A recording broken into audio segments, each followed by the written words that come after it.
নমস্কার, গল্প.com চ্যানেলে আপনাদের সবাইকে স্বাগত জানাই। আজকে আমি প্রায় 6 মাস পর আবার ফেরত আসলাম আমার গল্পের ঝুলি নিয়ে। কিন্তু আজকে আপনাদের সাথে এমন কিছু জিনিস শেয়ার করব যেটা কিন্তু সত্যি ঘটনা। আজকে আমাদের চ্যানেলে একজন গল্প পাঠিয়েছে স্নেহা চক্রবর্তী, যিনি আমার বান্ধবী। তারই কিছু ঘটনা আমি আপনাদের সাথে শেয়ার করব। তার আগে বলে রাখি, যারা যারা আমার চ্যানেল আপনারা সাবস্ক্রাইব করোনি তারা কিন্তু প্লিজ আমার চ্যানেল সাবস্ক্রাইব করে নিও এবং লাইক কমেন্ট শেয়ার করতে কিন্তু ভুলো না। স্নেহা চক্রবর্তীর একটি ছোট সত্যি ঘটনা আজকে আপনাদের সাথে আমি শেয়ার করছি। তার আগে আমি বলে রাখি, স্নেহা আমার বান্ধবী।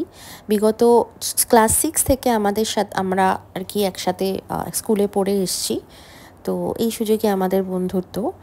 তো হঠাৎই সে আমার চ্যানেলটা দেখে এবং আমার গল্প তার ভীষণ ভালো লাগে। তো আমাকে সে রিকোয়েস্ট করে যে তার গল্প, তার সাথে ঘটে যাওয়া একটা সত্য ঘটনা খুবই রিসেন্টলি যদি আপনাদের সাথে আমি শেয়ার করি। তো আমি গল্পটা শুরু করছি। স্নেহা লিখছে,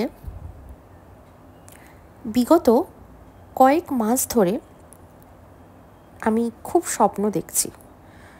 স্বপ্নটা বারবার একই রকমভাবে আমাকে ভীষণ বিরক্ত করছে। কেউ কেউ স্বপ্ন দেখে, আবার কেউ কেউ স্বপ্ন দেখে না। কিন্তু একই স্বপ্ন যদি কেউ বারবার দেখে, তার মানে কিছু একটা নিশ্চয়ই ঘটছে বা ঘটতে চলেছে।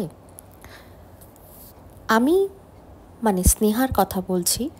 আমি স্নেহা বলছে, স্নেহা বিগত প্রায় 10 থেকে 15 দিন ধরে একই রকমের ঘটনা সে স্বপ্ন দেখছে। তো যখন সে তার মা বাবাকে বলে যে আমি এরকমভাবে স্বপ্ন দেখছি, বারবার আমার কাছে একই স্বপ্ন আসছে, তো তার মা বাবা তাকে ঘুরিয়ে জিজ্ঞাসা করলো যে স্বপ্নটা কী রকম স্বপ্ন, কী টাইপের স্বপ্ন সে দেখছে। তো সে স্বপ্ন এটাই দেখছে যে সে যখন ঘুমিয়ে আছে, কেউ একজন তাকে গলা টিপে মারার চেষ্টা করছে, ভীষণভাবে গলা টিপছে, মারার চেষ্টা করছে এবং এতটাই এইভাবেই তার ওপর টর্চার করছে যে সে দম বন্ধ হয়ে যাচ্ছে তার। তো বিগত এই জিনিসটাই 3 থেকে 4 দিন যখন পরপর চলতে থাকে ঘটনাটা, তখন ও বুঝতে পারছে যে হয়তো আমার সাথে কেউ জিনিসটা করতে চাইছে। এবং যখন তার ঘুম ভাঙছে, সময়টা হচ্ছে ঠিক 2 থেকে 3টে।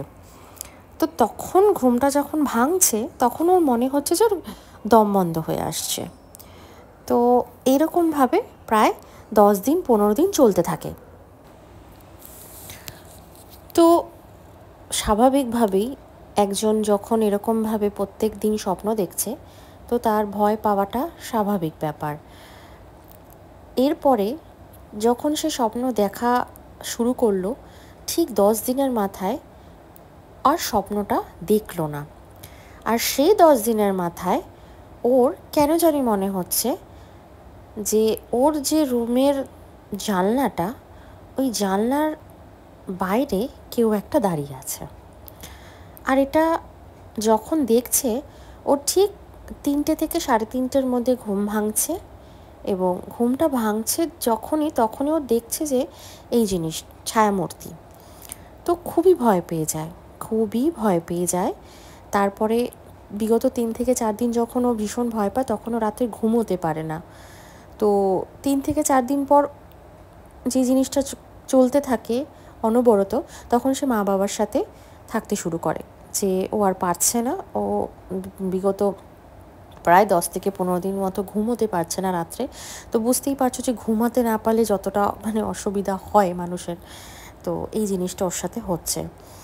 তো যখন ওর মা বাবাকে পুরো ব্যাপারটা জানালো, তখন ওর মা বাবা ওদেরই একজন চেনা পরিচিত তান্ত্রিকের সাথে কথা বলল এবং সেই তান্ত্রিক বলল যে যখন বাস্তু কিছু পুজো করা হয়েছে, তখন সে বলল যে ওদের বাড়ির পাশে জানলা থেকে একটি ছোট বাড়ি দেখা যায়, যে বাড়িতে একটি মেয়ে কিছুদিন ওরা ঠিক জানে না বিষয়টা, কিছুদিন আগেই থাকতে এসেছিল একটি ফ্যামিলি এবং সে ফ্যামিলি থাকতে পারে না।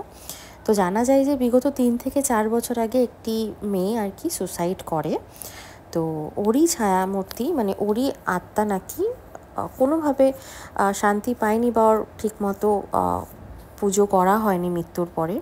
তো সেই জন্য ওকে এই জিনিসটা ওকে দেখা দিচ্ছিল। তো এই জিনিস স্বাভাবিকভাবেই এরকম একটা জিনিস শোনার পরে যে কারোর অবস্থা ভীষণ শোচনীয় হয়ে যাবে, যদি সে যে বাড়িতে থাকছে সেই পাশের বাড়িতে যদি এই ঘটনাটা ঘটে। তো যাই হোক, তো সেই তান্ত্রিক আমার বন্ধু যে মানে বান্ধবী যে স্নেহা চক্রবর্তী, ওর বাড়িতে পুজো করে, বাস্তু দোষ কাটায় এবং ওকে একটা তাবিজ আর কিছু পুজোর মন্ত্র দেওয়া হয়, যেটা ও করার পরে ঠিক একদিনের মাথায় ও আর সেই জিনিসটা অনুভব করে না। আর সে এখন স্বপ্ন খুব একটা দেখে না এবং ঘুমাতে পারছে আর কি, অসুবিধা হচ্ছে না। তো এই ছিল আজকের সত্যি ঘটনা।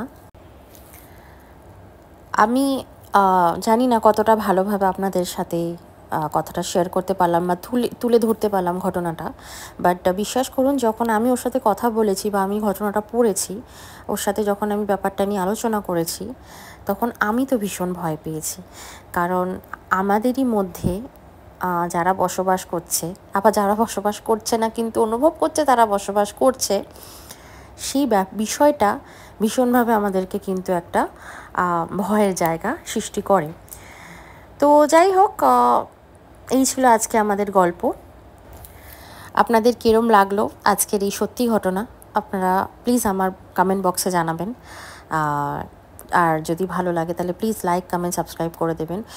যদি আপনারা কেউ আপনাদের সাথে ঘটে যাওয়া সত্যি ঘটনা শেয়ার করতে চান, তাহলে আমাদের মানে কমেন্ট বক্সে লেখা থাকবে, আমার ডিসক্রিপশানে আমার মেল আইডি লেখা রয়েছে, ওখানে আপনারা গল্প শেয়ার করতে পারেন। তাহলে আমি আপনাদের গল্প আমাদের পেজে অবশ্যই পোস্ট করব যদি ভালো লাগে আমার।